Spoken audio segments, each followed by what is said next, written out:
Okay, welcome to a special agenda. I'm going to do it again in a minute because we're starting a little early and it's gone a little better than I expected today. Kind of went amiss as it often does on days when you have the most to do. And you sometimes have to give yourself a pep talk, and mine started out that way. So we're going to do this again for those who didn't see it on my other platform on Facebook. Um, Welcome to a special agenda. It's becoming more natural. Um, and today we're going to be talking about that. Not just for me, hopefully, there'll be more joining us. How things feel to those who are often overlooked. Not just individuals who are special needs or, as I say, differently gifted. Sometimes we don't realize the significance of including others by broadening our circle and welcoming other people in, whether it be because they don't fit our social setting and background or our cultural differences. Sometimes there are those who have married into a family and they are of a different nationality or ethnicity. And because of those differences, there are those who don't openly welcome them. Sometimes it's a matter of not knowing how. Sometimes we're not sure of how to move forward in those. And then part of our personality may be that we are a little bit of an introvert.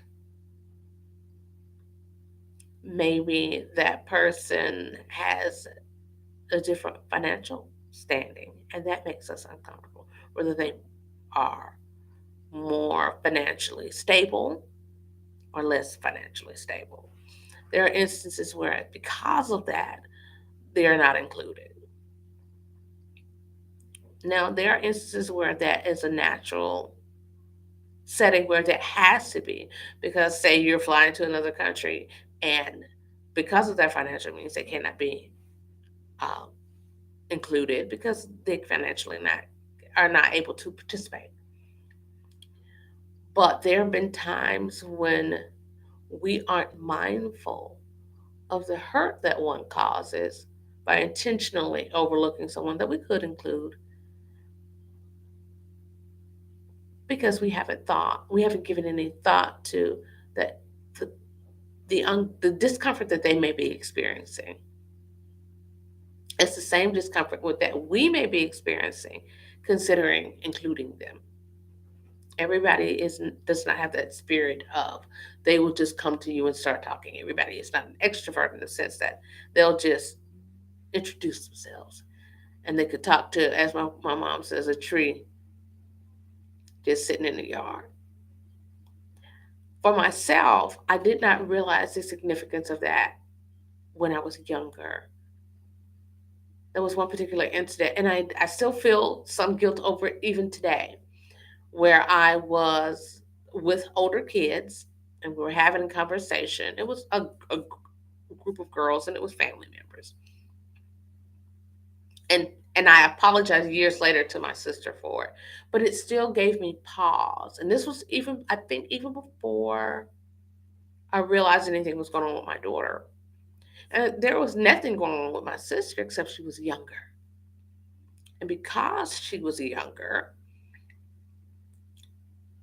we excluded her intentionally.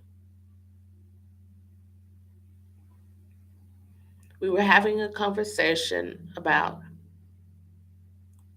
things that were more mature. or so we thought. And we didn't feel that she was prepared to have that conversation. Now, the youngest person in the conversation was only about 5 months older than her, 4.5. And so we didn't consider that a problem. But as I was shutting the door, I saw the hurt in her eyes. And to this day, it still haunts me. And it is because, as a parent of a special needs child, I have seen that hurt in my daughter's eyes, where there have been moments where others intentionally, possibly because of fear, of the possibility of what could happen, what could go wrong, what they did not understand. And she was excluded from many things.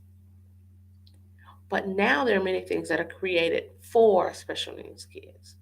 So it's very nice that different individuals and organizations have created opportunities for them to have things where they can be included amongst people who have similar gifts.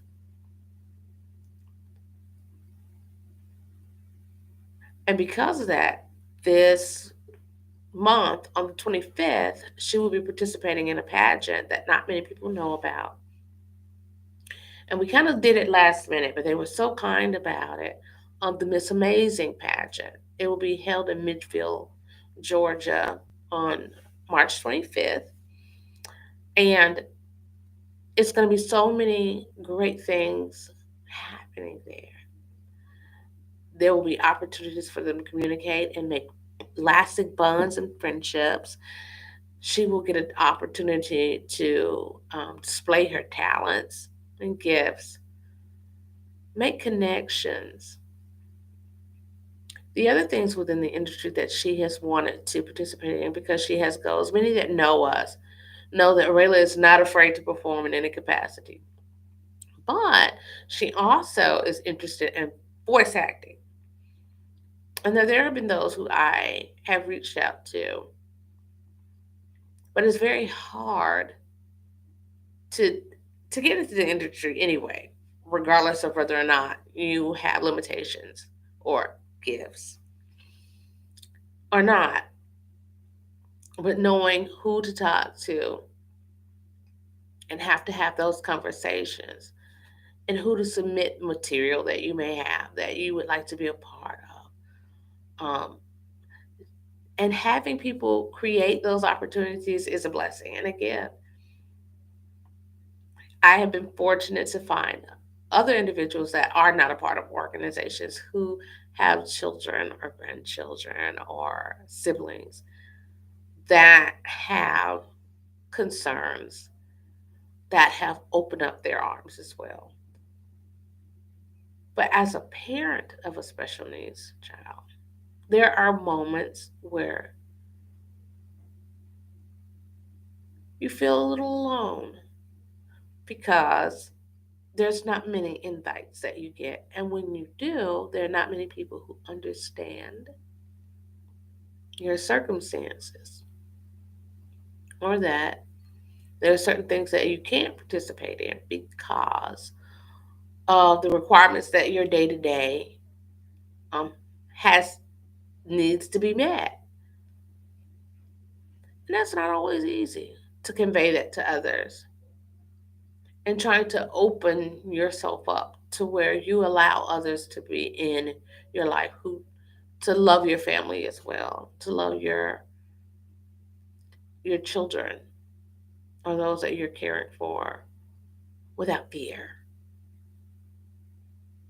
Because you live,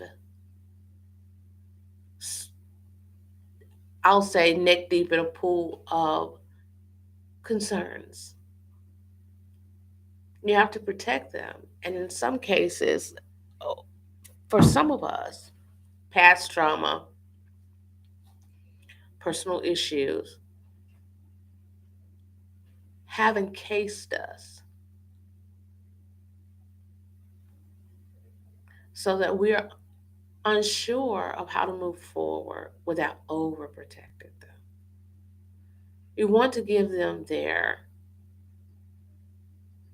benefit of the doubt, but you also want to give them the range of movement in which they have the right to decide what kind of friends they want to have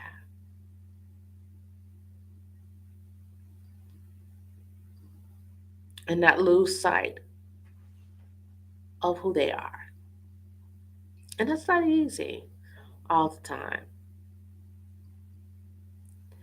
But make sure that you are kind to those who are dealing with those things day to day, because there's sometimes it's just a lot.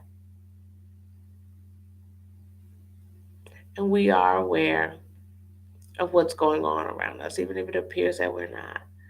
The most painful things that I've had to experience personally is individuals assuming that because you have children that are on the spectrum or have different gifts, that you are diminished intellect.